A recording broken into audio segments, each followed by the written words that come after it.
Break के बाद आप सभी का स्वागत है। ब्रेक से पहले आपको हमने दिखाई थी लखनऊ की 5 साल की पूजा नाम की बच्ची की अन्नागिरी। अब आपको ले चलते हैं उत्तर प्रदेश के पड़ोसी राज्य मध्य प्रदेश। यहां के मंदसौर के एक ऐसे शख्स की दास्तां आपको बताने जा रहे हैं जिसे सुनकर आप हैरत में पड़ जाएंगे।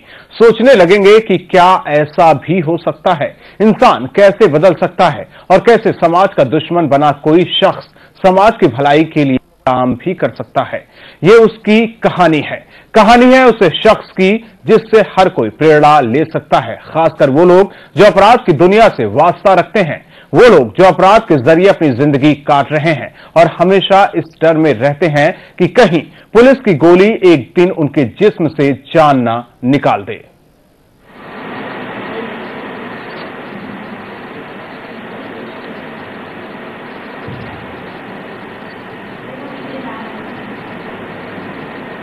देखिए इस शख्स को, कुर्सी पर बैठे इस शख्स का नाम है पंचम सिंह। उसके पास रखी फोटो को देखकर कुछ तो अंदाज आप लगा ही रहे होंगे कि आखिर ये शख्स कैसा था, क्या करता था वो। चलिए आपको बताते हैं पंचम सिंह की दास्तान। पंचम सिंह खूंखार डकैत रह चुका है। साल 1960 की बात है। मध्य प्रदेश के भिंड जिले के सिंहपुरा गांव में पंचायत का चुनाव हो रहा था। 2 गुट बन गए थे उस दौरान और एक गुट ने पंचम को पीट कर अधमरा कर दिया था। पंचम ने अपने अपमान का बदला लेने की कसम खाई और कूद गया बीहड़ में। हाथ में राइफल थामे पंचम ने अपने दुश्मनों पर कहर बरपाने की ठान ली, लेकिन अकेला चना भाड़ नहीं फोड़ सकता। ऐसे में पंचम ने उस दौर के सबसे बदनाम डकैत मोहर सिंह के गिरोह में शामिल होने का फैसला किया। हाथ में राइफल आने से उसके दिल से डर काफूर हो चुका था। मारने या मरने की कसम खा चुके पंचम सिंह ने गांव पर धावा बोला और हर उस शख्स को गोली का निशाना बनाया जिसने उसकी बेइज्जती की थी। पंचम के पास कोई रिकॉर्ड तो नहीं है कि कितने लोगों की जान उसने ली, लेकिन वो दावा करता है कि जब तक वो बीहड़ में रहा 100 लोगों को मार डाला।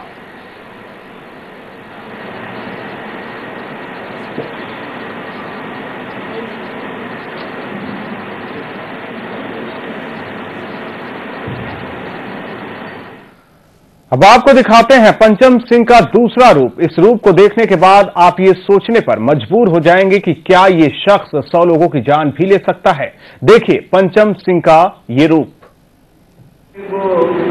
लगी तुम्हारे हाथों में, लगी तुम्हारे हाथों में प्रेमो, लगी तुम हाथों में बनने को हमने सौंप दिया, प्रेमो लगी तुम। तो आपने सुनी पंचम सिंह की वो कहानी जिसे किसी दौर में सुनकर लोग दहशत से भर उठते थे।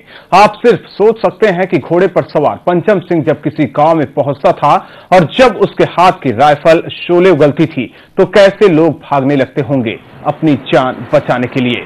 अब आपको बताते हैं कि इस खूंखार डकैत ने अपनी जिंदगी का रुख कैसे बदल दिया, कैसे समाज का दुश्मन कहलाने वाला ये शख्स कलयुग का वाल्मीकि कहलाता है।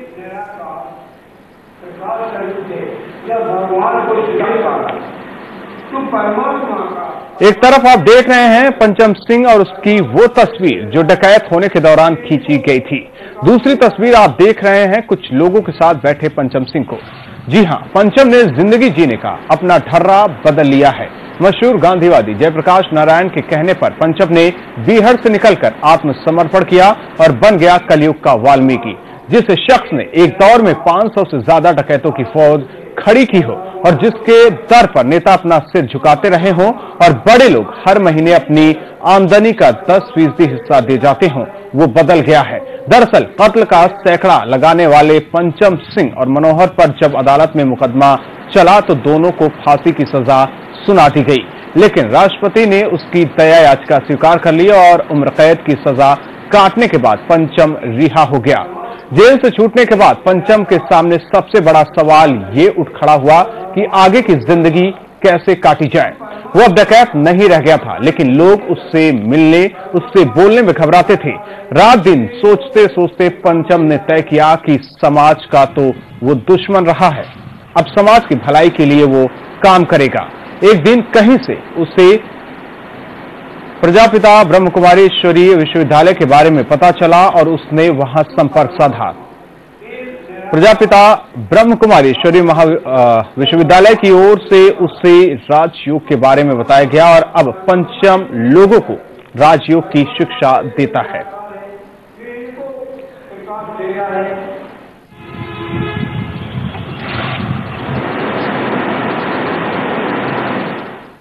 एक दौर था जब पंचम सिंह को पकड़ने या मारने गिराने के लिए मध्य प्रदेश की पुलिस दिन रात एक करती थी। आत्मसमर्पण के बाद जब उसे जेल ले जाया गया तो जेल प्रशासन ने सुरक्षा की कड़ी व्यवस्था की ताकि वो भाग न सके, लेकिन पंचम ने खुद को ऐसे बदल लिया कि पुलिस वाले तो हैरान हैं ही, जेल प्रशासन से जुड़े अफसर भी उसकी तारीफ करते नहीं थक रहे हैं।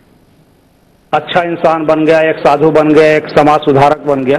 ये साक्षात बंदियों के लिए अनुभव है कि एक व्यक्ति जो करीब 14 साल तक जंगलों में, बिहड़ों में डकैती करता रहा, हत्याएं करता रहा, तो आज ब्रह्मकुमारी संस्था के एक राजयोगी है, एक समाज सुधारक है, समाज सुधारने की प्रेरणा दे रहा है लोगों को।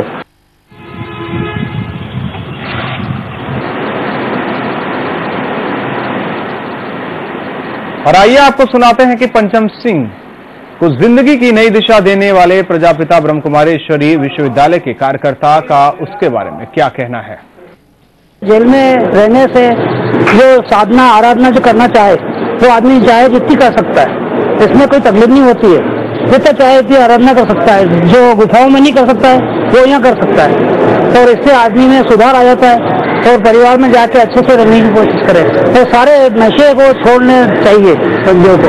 मैं भी यही चाहता हूँ कि सब लोग नशा छोड़ दें। तो 3 खबर में इतना ही, लेकिन आप अपनी राय हम तक पहुंचा सकते हैं। बस अपने मोबाइल के मैसेज बॉक्स में जाकर टाइप कीजिए JAN, उसके बाद लिखिए अपना संदेश, फिर अपना और अपने शहर का नाम लिखकर भेज दीजिए 56767।